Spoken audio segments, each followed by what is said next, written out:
My name is Deidre Thompson, and at 67, I never thought I would find myself homeless because of my own family. When my husband Thomas passed away 3 years ago, my son Jacob invited me to live with him and his wife Amanda. Everything seemed perfect until Amanda demanded I pay for their luxury cruise with my retirement savings. When I refused, she slapped me across the face and screamed that I needed to find somewhere else to live. Before sharing what happened next, please let me know where you are watching from and hit that subscribe button. I spent 40 wonderful years married to Thomas. We built a simple but good life together in our modest home in rural Wisconsin. Thomas worked as a mechanical engineer at a local manufacturing plant while I dedicated my career to teaching second grade at Pinewood Elementary. We were never wealthy by society's standards, but we had enough.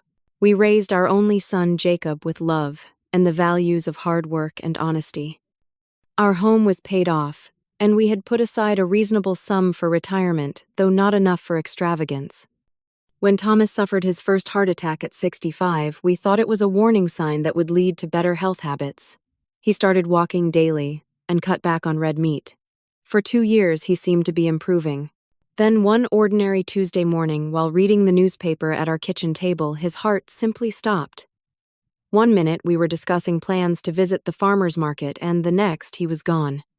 The paramedics said it was quick and likely painless, but that provided little comfort as I faced the enormous void his absence left in my life.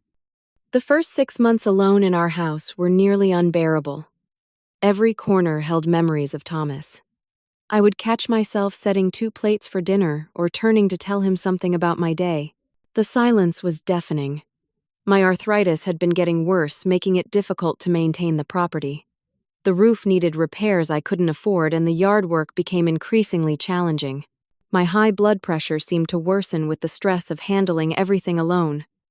It was during one particularly difficult week when the water heater broke and flooded part of the basement that Jacob called with his suggestion. He and Amanda had a large home in suburban Chicago with a finished basement guest suite. They had plenty of space, he said, and the grandchildren Lily and Max, then 8 and 6, would love having me close by. It seemed like the perfect solution. I sold my house for $175,000 less than it was worth, but enough to provide me with some financial security. I kept Thomas's favorite chair, our photo albums, and a few treasured possessions, selling or donating the rest.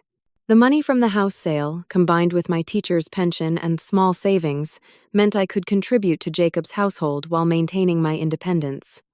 When I arrived at their home in Northbrook, I was impressed by its size and elegant furnishings. Their 2-story colonial had 4 bedrooms, a gourmet kitchen, and a beautifully landscaped yard. Amanda greeted me with a polite hug, though I noticed a tightness around her eyes that didn't match her welcoming words. Jacob helped move my belongings to the basement suite, which was comfortable if somewhat isolated from the family living area. "You'll be so happy here, Mom," Jacob assured me. "The kids are thrilled, and you won't have to worry about home repairs or being alone anymore." We agreed that I would contribute $300 monthly toward groceries and utilities. It seemed fair, and I was happy to help. The early days were a period of adjustment for everyone. I tried to find my place in their established routines, helping with the grandchildren after school and preparing dinner most evenings. Lily and Max were delighted to have me there, asking for the same bedtime stories I had once read to their father. But subtle signs of trouble emerged within weeks. Amanda would redo the vegetables I had chopped, claiming they weren't uniform enough for her recipe. She would reorganize the laundry I had folded, sighing that it wasn't done their way. When I spent time reading with the children, she would interrupt with reminders about homework or activities, cutting our time together short. Jacob worked long hours as a financial analyst, often leaving before 7 in the morning and returning after 8 at night. He was rarely present during the small conflicts that arose between Amanda and me, and when he was, he tended to focus on keeping peace rather than addressing the underlying issues. I couldn't help noticing Amanda's expensive tastes. She wore designer clothes to her part-time job at a boutique art gallery, had weekly appointments at an upscale salon and spa, and frequently returned home with shopping bags from luxury stores. Jacob seemed stressed about work, often taking calls in his home office, where I could overhear tense discussions about investment portfolios and client expectations. The first direct financial issue arose about 3 months after I moved in. Amanda mentioned a limited edition designer purse she wanted priced at $500. "Deidre," she said, using my first name as she always did, never Mom or even Mrs. Thompson, "I was wondering if I could borrow some cash for this special purchase. Jacob and I are a bit tight this month with the property taxes due." Wanting to be helpful and foster goodwill, I wrote her a check. When I gently asked about repayment a month later, she looked surprised. "Oh, I thought that was your contribution to the household, like a gift," she said dismissively. "After all, we are providing you with a place to live." That night, I sat alone in my basement room, feeling a growing sense of unease about my situation. I missed my independence and privacy, but told myself that being near family was worth the small compromises. I had no idea then how much larger those compromises would become. As months passed, I noticed Amanda increasingly limiting my time with Lily and Max. She enrolled them in after-school activities on days I had previously spent with them. When I offered to drive them to these programs, she insisted they needed to ride with friends for social development. Weekend family outings gradually excluded me with Amanda, claiming they were parenting opportunities or time with her side of the family. One evening, while bringing some laundry upstairs, I overheard Jacob and Amanda arguing in their bedroom. I didn't mean to eavesdrop, but Amanda's raised voice carried clearly through the door. "We can't keep living like this, Jacob. The Hendersons just booked their second European vacation this year, and we're worried about paying the gardener. You need to ask for that promotion or find a better paying position." "I'm doing my best," Jacob replied, his voice tight with stress. "The market's volatile right now and several clients have pulled their investments. The timing isn't right to make demands." "Then find some other way to bring in more money," Amanda snapped. "Your mother has plenty saved up just sitting in her account." I moved away quickly, my heart racing. Was I becoming a target for their financial problems? Jacob's stress became increasingly visible. He lost weight, developed insomnia, and had frequent headaches. Yet Amanda's spending continued unabated. She joined a country club with her friends, purchased a new luxury SUV to replace a perfectly functional car, and hosted elaborate dinner parties that seemed designed more to impress her social circle than for genuine enjoyment. When I gently suggested more economical approaches to entertaining or mentioned sales at quality stores rather than designer boutiques, Amanda would give me a cold look.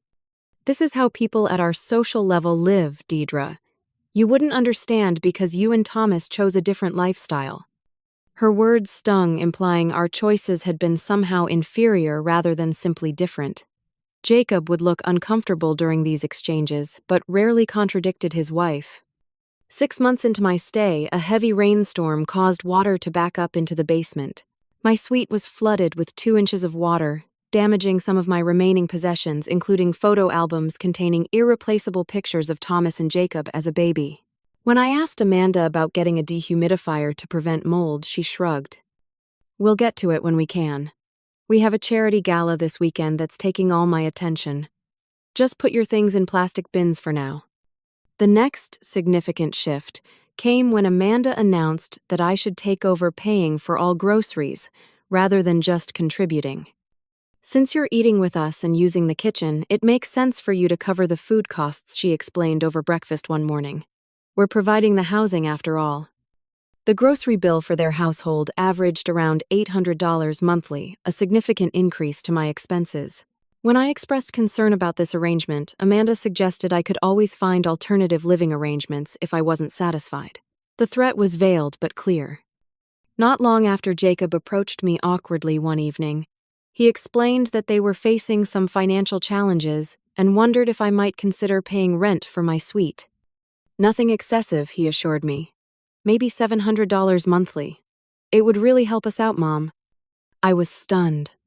This hadn't been part of our original agreement, and with the increased grocery responsibility, my fixed income was already stretched thin. When I reminded Jacob of our initial arrangement, he looked away guiltily. "Things change, Mom. Costs go up. We didn't realize how much extra having another person in the house would impact our expenses." Despite my misgivings, I agreed to pay $500 monthly in rent, unwilling to cause conflict and afraid of alternatives. Each month, my retirement savings dwindled a little more. The financial demands became more frequent and less apologetic. When Lily needed braces, Amanda suggested I might want to contribute as a loving grandmother. When their air conditioning system needed repairs, Jacob hinted that since I benefited from it, I should help cover the $2,000 bill. Each time, the implication was the same: if I truly loved my family, I would help financially without question. During my weekly coffee dates with my friend Sarah, who lived nearby, I began sharing some of my concerns. "Deidre, this doesn't sound right," Sarah said one day, her forehead creased with worry. "They invited you to live with them, and now they're treating you like an ATM. That's not how family should behave." "But where would I go?" I asked. "I sold my house. My savings won't last forever, especially at this rate. And the grandchildren. I can't bear the thought of seeing them even less than I do now." Sarah took my hand across the table. "Just be careful. There's a difference between helping family and being exploited by them." Her words echoed in my mind that night as I reviewed my bank statements. In the 9 months since moving in with Jacob and Amanda, I had withdrawn nearly $30,000 beyond my normal living expenses, all funneled into their household.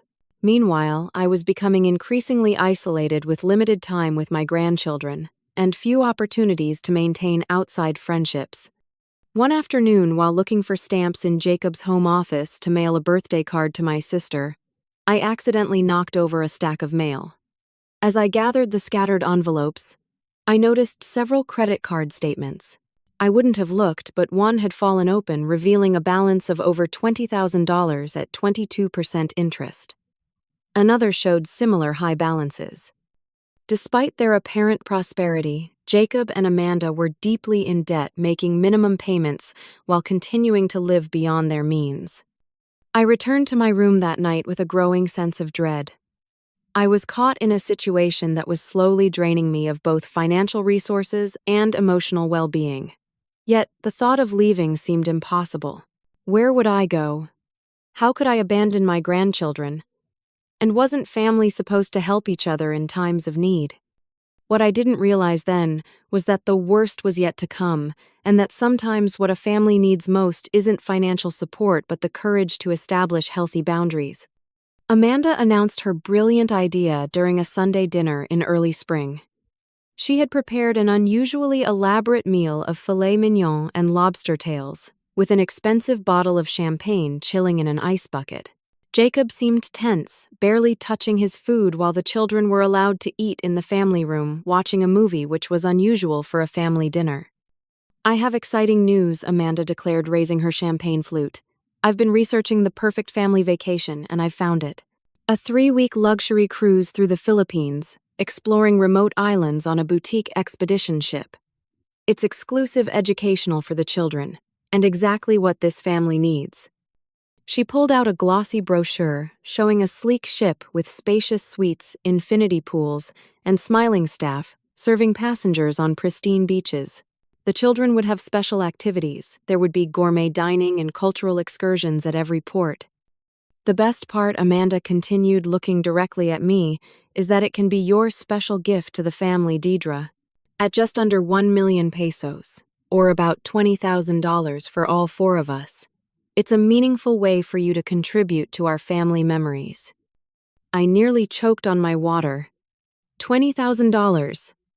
That's a substantial amount of money, Amanda. "It's an investment in family bonds," she replied smoothly. "My friend Stephanie's mother just paid for their entire family to tour Europe for a month, and the Wilsons' grandmother funds an annual ski trip to Aspen. This is what devoted grandparents do these days." I glanced at Jacob, hoping for some support, or at least acknowledgement of the outrageousness of this request. He studied his plate, avoiding my eyes. "I'll need to think about this," I said carefully. "That would take a significant portion of my remaining savings." Amanda's smile tightened. "I've already put down a $3,000 deposit to hold our cabins. They're going quickly for the June departure. I'll need the balance in 2 weeks." "You've already booked it," I couldn't hide my shock. "Without discussing it first." "I knew you'd want what's best for the family," she said, her tone suggesting that any hesitation on my part would prove the opposite. Jacob works so hard the children need enriching experiences, and I could certainly use a break from running this household. We all deserve this. Later that night, I couldn't sleep. I turned on my laptop and researched the cruise Amanda had described. It was indeed as luxurious and expensive as she had claimed. Then I did something I hadn't done before. I went back upstairs and into Jacob's office. I needed to understand what I was really dealing with. For 2 hours, I carefully examined documents, taking photos with my phone of account statements, mortgage papers, and credit card bills. The picture that emerged was alarming. Despite their 6-figure household income, Jacob and Amanda were living well beyond their means. They had taken a second mortgage on the house, maxed out multiple credit cards, and deferred Jacob's car payments twice in the past year. They were, in financial terms, a disaster waiting to happen. The next morning, I called my financial advisor, Martin, who had helped Thomas and me plan our retirement. "Deidre, I'll be blunt," he said after I explained the situation. "You cannot afford this expense. At your age, with no ability to generate substantial new income, depleting your savings for this purpose would be financially irresponsible. If you needed that money later for medical expenses or assisted living, it simply wouldn't be there." "But they're my family," I said softly. "I want to help them." "There's a difference between helping and enabling," Martin replied. "From what you've described, they don't need a luxury cruise. They need financial counseling and lifestyle adjustments." His words reinforced what I already knew in my heart. I couldn't fund this extravagance not just because it would harm my financial security, but because it would ultimately hurt Jacob and his family by deepening their cycle of overspending and entitlement. Over the next week, Amanda's campaign intensified. She left cruise brochures on my bed. She mentioned how excited the children were, though I noticed she only discussed the cruise when they weren't present. She sent me links to articles about the mental health benefits of vacation and the importance of creating legacy memories with grandchildren. When these subtle tactics didn't produce my checkbook, Amanda became more direct. "I need to know about the cruise payment, Deidre," she said, cornering me in the kitchen one evening. "The final payment deadline is approaching."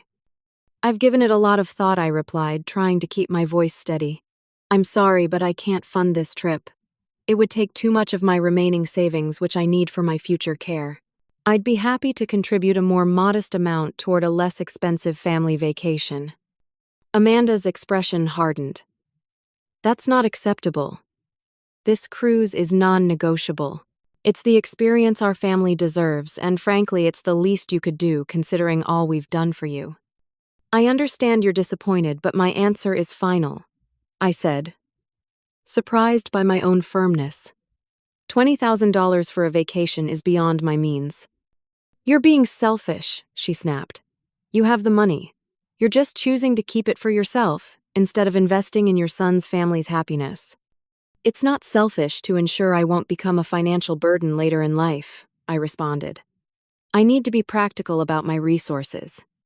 Amanda stormed out of the kitchen, and within minutes I heard her on the phone, voice raised, presumably sharing my selfishness with one of her friends. That night, Jacob came to my room, his expression pained. "Mom, I know it's a lot of money, but it would mean so much to Amanda. She's set her heart on this trip. Couldn't you reconsider for the sake of family harmony?"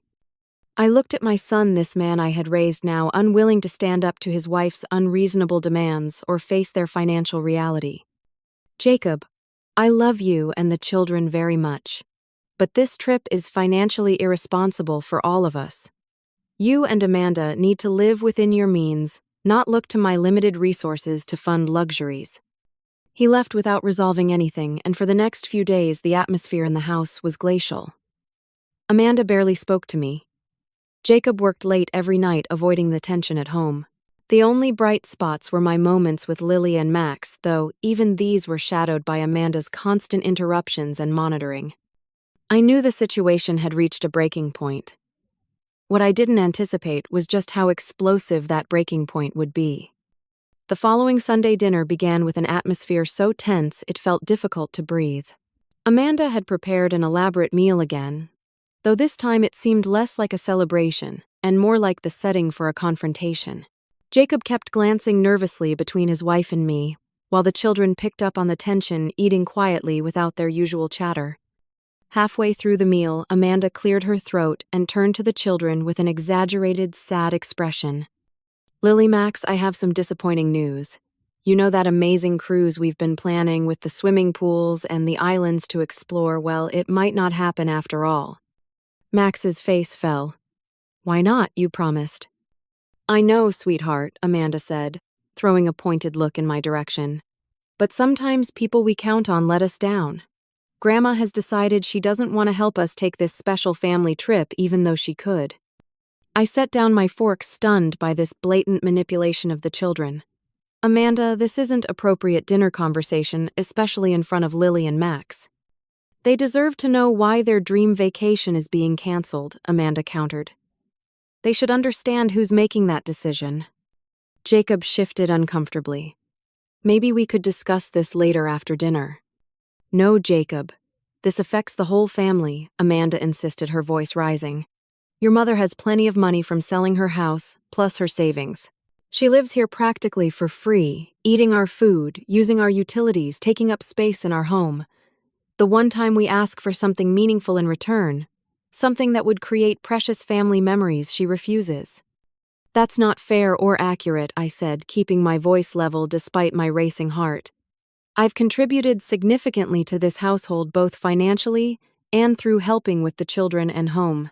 I simply cannot afford $20,000 for a luxury cruise without jeopardizing my financial security. Can't afford it or won't spend it on us, Amanda challenged. You're just being stingy and selfish. You'd rather hoard your money than see your grandchildren happy. Please don't speak to my mother that way, Jacob finally interjected, though his voice lacked conviction. Amanda turned on him. Oh, now you defend her. What about defending your family's right to enjoy life? What about standing up for your wife and children? I looked at my grandchildren's confused and upset faces and decided to try one more time for a reasonable resolution. I love all of you, and I want us to enjoy special times together, I said gently. What if we look at other vacation options? Perhaps a week at a lake house or even a shorter cruise that would be within everyone's budget. No, Amanda slammed her hand on the table, making the dishes rattle. It's this cruise or nothing.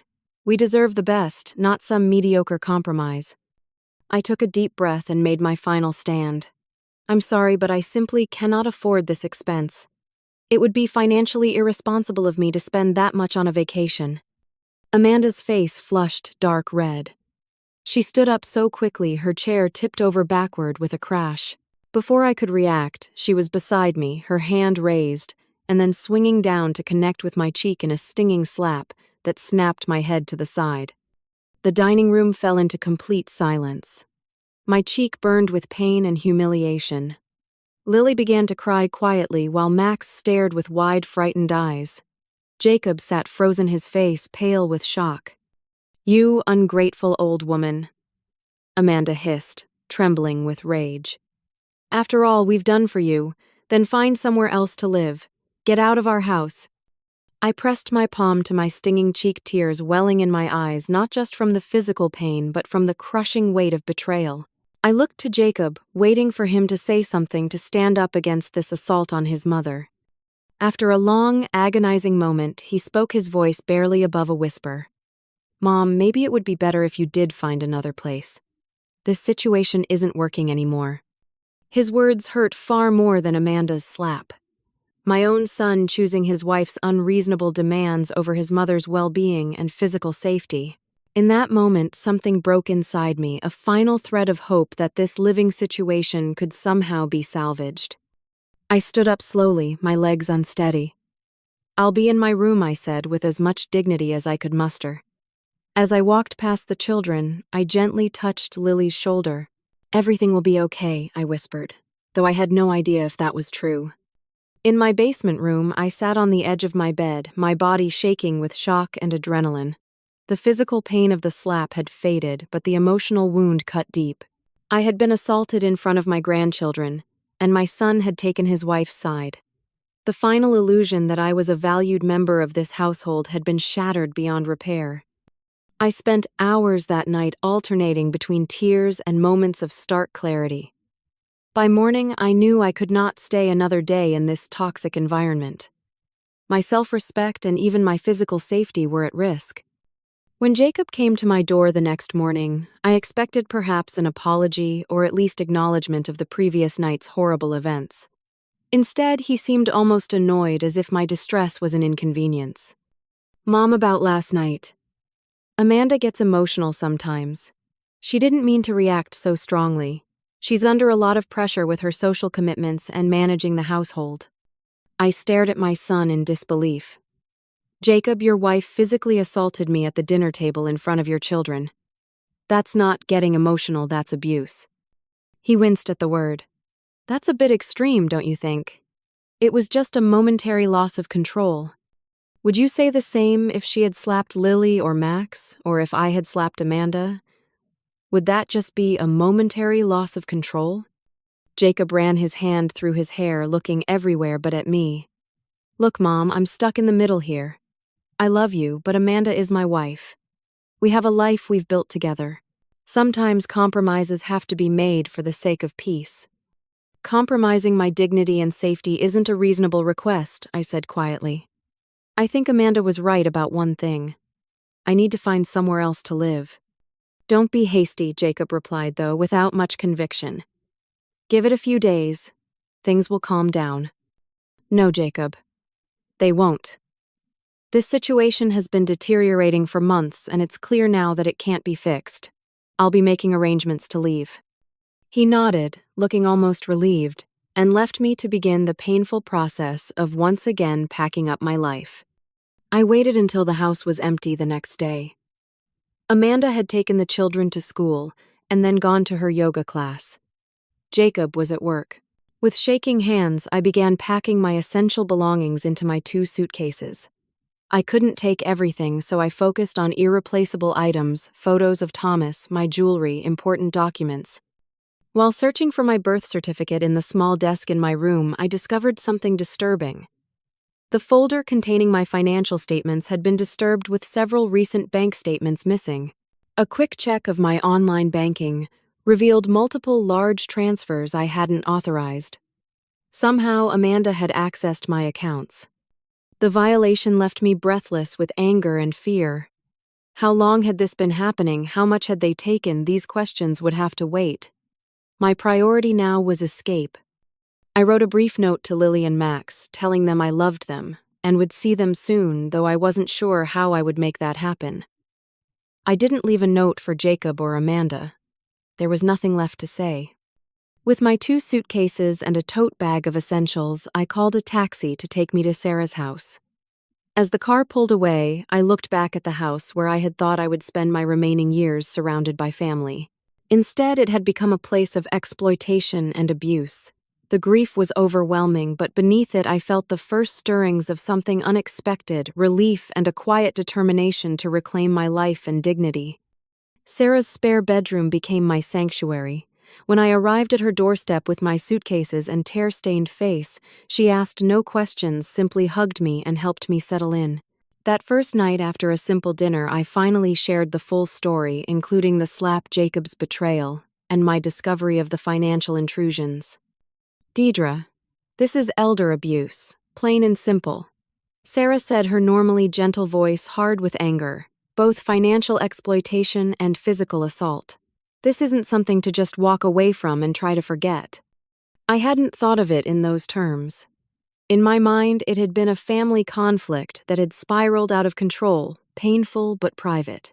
Sarah's characterization forced me to see the situation through a different lens. What would I even do about it? I asked, feeling overwhelmed by the prospect of taking action against my own son and his wife. "First, you document everything," Sarah replied. "Every penny you've given them, every incident of mistreatment, especially the assault. Then my daughter Gabriella should come over tomorrow. She's an attorney who has handled elder law cases. She can advise you on your options." That night alone in a strange bed, I cycled through grief, anger, shame, and fear. I worried about my grandchildren witnessing such dysfunction. I mourned the relationship with my son that might never recover. I felt humiliated that I had allowed the situation to progress so far before taking action, and I feared for my future now more uncertain than ever. But as dawn broke, something else emerged from that dark night of the soul determination. Thomas had always said I was stronger than I knew. Perhaps it was time to prove him right. I spent that day meticulously documenting everything I could remember about my financial contributions to Jacob and Amanda's household. Rent payments, grocery money, cash loans, never repaid contributions to household repairs gifts for the children that had been demanded rather than freely given. I found receipts, bank statements, and emails that helped create a timeline of escalating financial exploitation.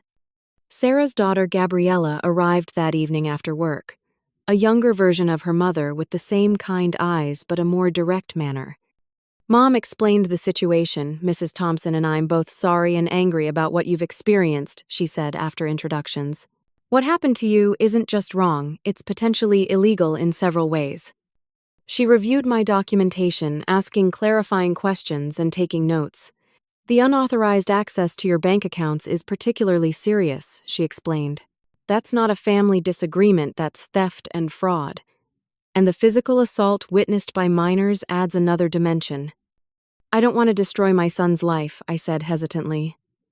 I just want to be safe and recover what's mine. I understand, Gabriella nodded. But accountability doesn't have to mean destruction. In fact, it might be the wake-up call your son needs. I'd like to connect you with Patricia Winters, a colleague who specializes in elder law. She can help you navigate this situation with as much or as little legal intervention as you're comfortable with. 2 days later, I met with Patricia in her downtown Chicago office. She was a formidable woman in her 50s with a reputation for fierce advocacy for elderly clients. She listened to my story without interruption, then outlined my options. First, we document everything and send a formal demand letter for repayment of misappropriated funds. Second, we file a police report regarding the assault and unauthorized bank access. Third, we contact Adult Protective Services to document the elder abuse. These steps protect you legally and create an official record. I hesitated at the thought of involving police and social services. Won't that create a permanent record that could harm Jacob's career?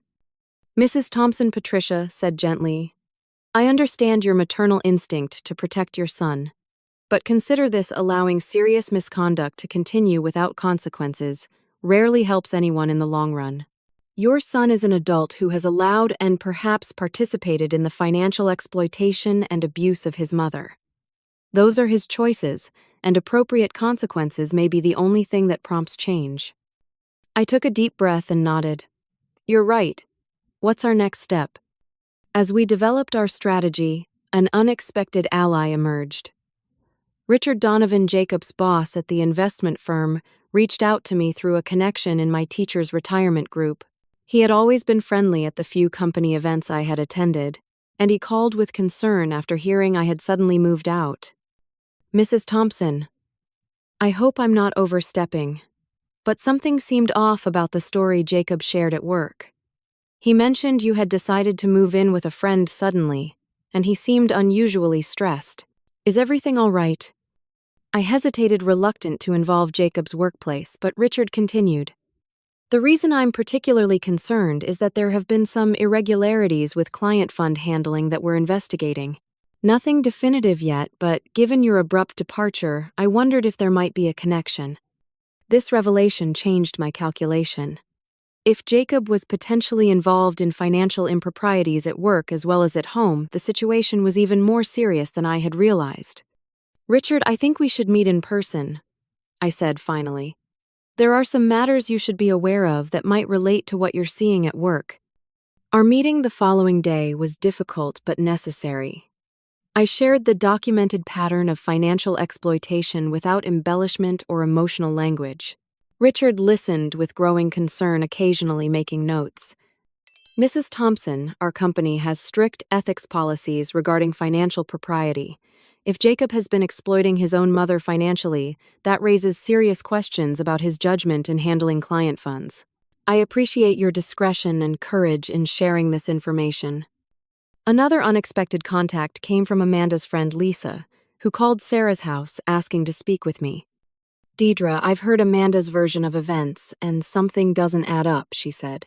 "She's telling everyone you abandoned the family after making unreasonable demands, but that doesn't sound like the person I've met at family gatherings." I gave Lisa a measured account of what had happened, including the assault. Her sharp intake of breath told me Amanda had omitted that detail in her narrative. "I had no idea," Lisa said quietly. "Amanda has been acting strange lately, obsessed with keeping up appearances and spending beyond what makes sense. Several friends have noticed but didn't want to say anything. If you need a statement about her spending habits or anything else I've observed, I'm willing to provide it." As these conversations unfolded, I also connected with a support group for elderly individuals who had experienced family abuse, facilitated by a local senior center. Hearing others' stories helped me understand I wasn't alone, and that my situation, while painful, wasn't unique. More importantly, many members had reclaimed their lives and established healthy boundaries with family members who had previously exploited them. Throughout this process, I maintained my resolve not to act from vindictiveness. My goal wasn't to punish Jacob and Amanda, but to recover what was rightfully mine, protect myself from further exploitation, and perhaps, though this seemed increasingly unlikely, create a foundation for a healthier relationship in the future. The plan Patricia and I developed reflected these priorities: firm, but not punitive legal, but with opportunities for resolution outside the courts, if possible. With each step, I felt my confidence growing. The helpless victim who had fled with 2 suitcases was becoming an advocate for her own dignity and rights. Thomas would have been proud, I thought, of this unexpected strength emerging from such betrayal. And I was beginning to feel something I hadn't experienced since before his death: a sense of control over my own life and future. The first formal action was a detailed demand letter from Patricia to Jacob and Amanda. It outlined the financial exploitation, documented the physical assault, and demanded repayment of $47,000, misappropriated through unauthorized transfers, coerced loans, and excessive housing contributions beyond our original agreement. The letter offered 30 days to respond with a repayment plan before further legal action would be taken. 3 days after the letter was delivered, Amanda called Sarah's house, her voice shrill with anger. "How dare you accuse us of exploitation? After everything we did for you, you're nothing but an ungrateful, spiteful old woman trying to hurt your own family." When her tirade continued with escalating threats about never seeing the grandchildren again, Patricia advised me to file for a temporary restraining order, which was granted based on the documented assault and ongoing harassment. Simultaneously, Adult Protective Services launched an investigation. They interviewed me extensively, spoke with Sarah as a witness to my condition after leaving Jacob's home, and attempted to interview Jacob and Amanda, who initially refused to cooperate. The restraining order and APS investigation created immediate practical consequences. Jacob was required to stay at least 100 yards away from Sarah's home, and forbidden from contacting me except through legal counsel. This public legal action triggered protocols at his workplace, as Richard had mentioned their ethics policy regarding employees involved in legal disputes, especially those involving financial improprieties or violence. Jacob was placed on administrative leave pending an internal investigation, which would include a review of his handling of client accounts. This development apparently caught him by surprise, as he left me a desperate voicemail despite the restraining order. "Mom, what have you done? They're questioning everything at work now, looking at all my accounts. This could ruin my career. Please call off your lawyer and tell them it was all a misunderstanding." Patricia advised me not to respond directly, but had her office inform Jacob that all communication should go through legal channels and that any violation of the restraining order would be reported. The financial consequences mounted quickly. When I froze my accounts and reported the unauthorized transfers, the bank launched its own fraud investigation. This triggered alerts to credit agencies, which in turn caused Jacob and Amanda's credit card companies to review their accounts. With their high balances and history of minimum payments, several companies reduced their credit limits or increased their interest rates, creating a cascade effect on their already precarious finances. The non-refundable $3,000 cruise deposit became another point of contention. Amanda had apparently used my credit card without authorization for this payment. When this fraudulent charge was reversed, the cruise company blacklisted them from future bookings and threatened their own legal action for the contractual breach. 2 weeks after leaving their home, I received a call from an unexpected source, Amanda's mother, Judith. "Deidre, this is Judith Harrison. I've just learned about what happened from Amanda's sister, who heard a very different story from Amanda's friend Lisa than what Amanda told us. I want you to know that my husband and I are appalled. We did not raise our daughter to behave this way." She asked to meet for coffee, and during our conversation, she revealed that Amanda had exhibited entitled behavior throughout her life with her parents, often enabling it by giving in to demands to avoid conflict. "We failed her by never setting firm boundaries," Judith admitted, "and now she's done something unforgivable. Please know that we support you in this, even though it involves our daughter. It's long past time for Amanda to face consequences." This conversation provided unexpected emotional validation. Having Amanda's own parents acknowledge the wrongness of her actions helped counteract the gaslighting I had experienced, the suggestions that I was overreacting or misunderstanding family dynamics. Meanwhile, my grandchildren were struggling to make sense of the situation. Jacob arranged a supervised visit at a neutral location, complying with the terms of the restraining order which allowed for this exception. Seeing Lily and Max was both joyful and heartbreaking. They had clearly been told some version of events that cast me as having abandoned the family, yet they were confused and hurt. "Why did you leave without saying goodbye?" Lily asked her, eyes filled with tears. "I did leave you a note, sweetheart," I explained gently. "And I didn't want to go, but sometimes adults have disagreements that make it better for everyone if they live in different places." "Dad seems really sad and worried," Max said. "And Mom yells a lot more now." I hugged them both, promising that no matter what happened between the adults, my love for them would never change. Sometimes people make mistakes, even grown-ups. But that doesn't mean they can't fix things and learn to be better. As the 30-day deadline approached, Jacob reached out through his newly hired attorney to request a meeting. Patricia accompanied me to a conference room at her office, where Jacob appeared without Amanda, looking haggard and much older than his 39 years. "Mom," he began, his voice breaking slightly. "I don't even know where to start. I failed you in every way possible. I let Amanda's demands and our financial problems cloud my judgment until I couldn't even see how wrong our treatment of you had become." He explained that the workplace investigation had uncovered no client fund misappropriation, but had found evidence of Jacob hiding personal financial problems that should have been disclosed under company policies. He had received a final warning rather than termination, partly due to his cooperation and admission of wrongdoing. "Amanda and I are separating," he continued. "After you left, things got worse. When she realized there would be serious consequences for her actions, she blamed me for not protecting her. The children were witnessing constant fighting. I finally realized the toxicity wasn't just directed at you, it was consuming our entire family." He slid a folder across the table containing a certified check for the full amount requested in the demand letter, plus additional funds to replace damaged personal items. "I had to liquidate my retirement account and sell my car to make this payment," he said. "It comes with no expectations. I understand if you can't forgive me, and I'll respect whatever boundaries you need to set going forward." The genuine remorse in his voice touched me, though I remained cautious. People in crisis often make promises they later abandon when the pressure eases. Still, this seemed like a positive first step.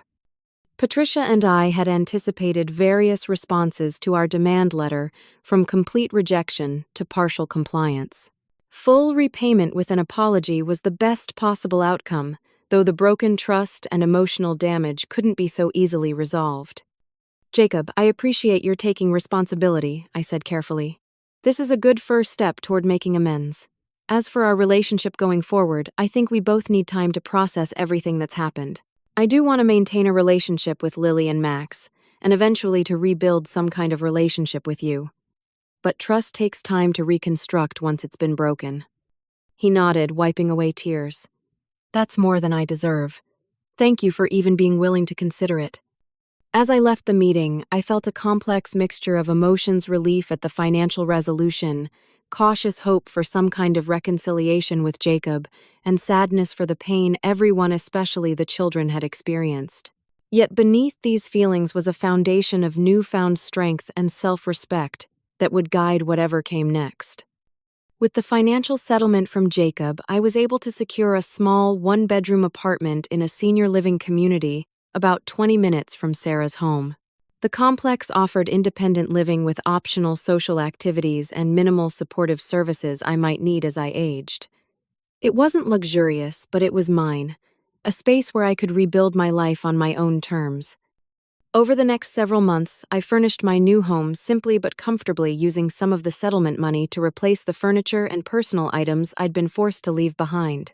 I hung photos of Thomas, found a similar comfortable reading chair to his favorite, and slowly transformed the apartment into a place that felt like home. The legal aspects of the situation resolved more quickly than the emotional ones. The restraining order against Amanda remained in place, modified to allow for specific supervised situations involving the grandchildren.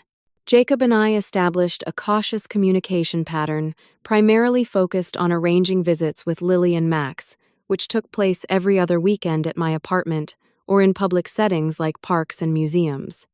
Jacob and Amanda proceeded with their separation, eventually filing for divorce. Jacob moved into a modest apartment and began attending financial counseling sessions as well as family therapy with the children. Amanda initially resisted both therapy and the financial reality check. But when her parents stopped enabling her spending and made their emotional support conditional on her getting help, she reluctantly began the process of confronting her issues. For my part, I focused on rebuilding my sense of security and independence. I joined a water aerobics class at the community center to help with my arthritis, connected with a seniors book club, and even volunteered twice weekly at a local elementary school reading with children who needed extra attention, which helped fill the hole left by seeing less of my own grandchildren. Sarah remained my steadfast friend, but I also developed new friendships among my neighbors at the senior community. Particularly meaningful was my connection with Eleanor, a 73-year-old former social worker who had experienced a similar family estrangement and recovered from it with grace and wisdom. The hardest lesson Eleanor told me during one of our coffee mornings is learning that loving someone doesn't mean sacrificing your dignity or security for them. In fact, maintaining healthy boundaries is a form of love both for yourself and for them. Her words resonated deeply with me. For too long, I had confused self-sacrifice with love, enabling with support. The painful experience with Jacob and Amanda had forced me to redefine these concepts in healthier ways. 6 months after moving into my apartment, I had a breakthrough conversation with Jacob during one of his visits to drop off the children. "Mom, I've been wanting to tell you something," he said hesitantly as the children explored the small garden outside my building. "The financial counseling has helped me understand how much I learned unhealthy money patterns from my relationship with Amanda. But I've also realized some of it started much earlier." He explained that growing up, he had observed how Thomas and I sometimes prioritized his wants over our own needs, working extra jobs to provide special opportunities, sacrificing our own comforts to ensure he had advantages. "You and Dad meant well, but I internalized the idea that parental love means endless sacrifice and that material things were expressions of love. When I couldn't provide the lifestyle Amanda wanted, I felt like a failure as a husband, the way I might have felt you and Dad would see me as a failure if you couldn't give me what I wanted as a child." His insight caught me by surprise. I had never considered that our well-intentioned parental sacrifices might have contributed to Jacob's skewed understanding of love and material provision. It was a humbling realization that even our best intentions as parents can sometimes yield unexpected consequences. "That's a powerful insight, Jacob," I replied. "I guess we're both learning that true love involves healthy limits and honest communication, not just giving people whatever they want." This conversation marked a turning point in our healing process. It didn't erase the past hurt, but it created a foundation for a more authentic relationship moving forward. My relationship with my grandchildren evolved as well. Initially confused and somewhat distant, they gradually adjusted to the new family configuration. I established special rituals for our time together, focusing on experiences rather than material things. We baked cookies using Thomas's old recipes, created a small container garden on my patio, and started a chapter book that we read together across multiple visits. During one visit, Lily, now 9, asked a question that caught me off guard. "Grandma, are you still mad at Mom for hitting you?" I considered my answer carefully. I was very hurt and angry when that happened. It's never okay for people to hit each other, no matter how upset they are. But I don't stay angry forever. I believe people can learn and change, and I hope your mom is learning better ways to handle her feelings. "She's different now," Lily said thoughtfully. "She doesn't buy as many things and she doesn't yell as much. She seems sad sometimes, though." "Growing and changing can be hard work," I replied, hugging her. "But it's important work, and I'm glad she's doing it." As the first anniversary of my departure from Jacob and Amanda's home approached, I reflected on the extraordinary journey of the past year. From the humiliation and betrayal of that Sunday dinner to the quiet stability of my current life, the transformation was remarkable. Though I had lost things along the way, including some illusions about family and the dream of aging in my son's home, I had gained something precious: a deeper understanding of my own strength and worth. The financial settlement had secured my immediate future, but, more importantly, I had learned to advocate for myself, to set boundaries without guilt, and to distinguish between genuine family obligation and exploitation. These lessons came at a high cost, but they transformed how I approached all my relationships going forward. I still felt twinges of sadness when I thought about how things had unfolded, particularly the lost time with my grandchildren, and the memory of Jacob's failure to protect me when I needed him most. But alongside the sadness was a surprising sense of gratitude for the wisdom gained through adversity. Thomas used to quote his favorite philosopher, saying that the true measure of a person isn't found in never falling, but in rising every time we fall. At 67, I had fallen harder than I ever expected, but I had also risen with more strength and clarity than I knew I possessed.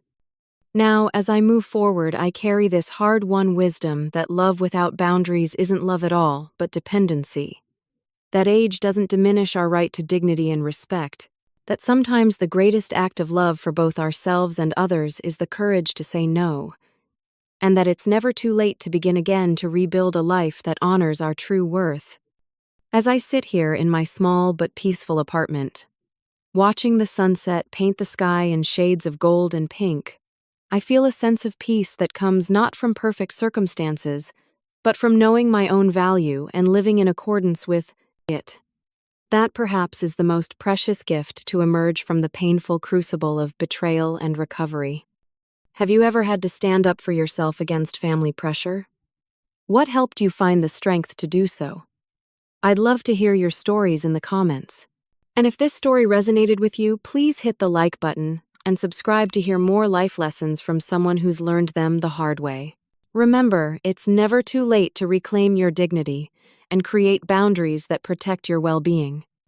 Thank you for listening, and may you find the courage to honor your own worth in all your relationships.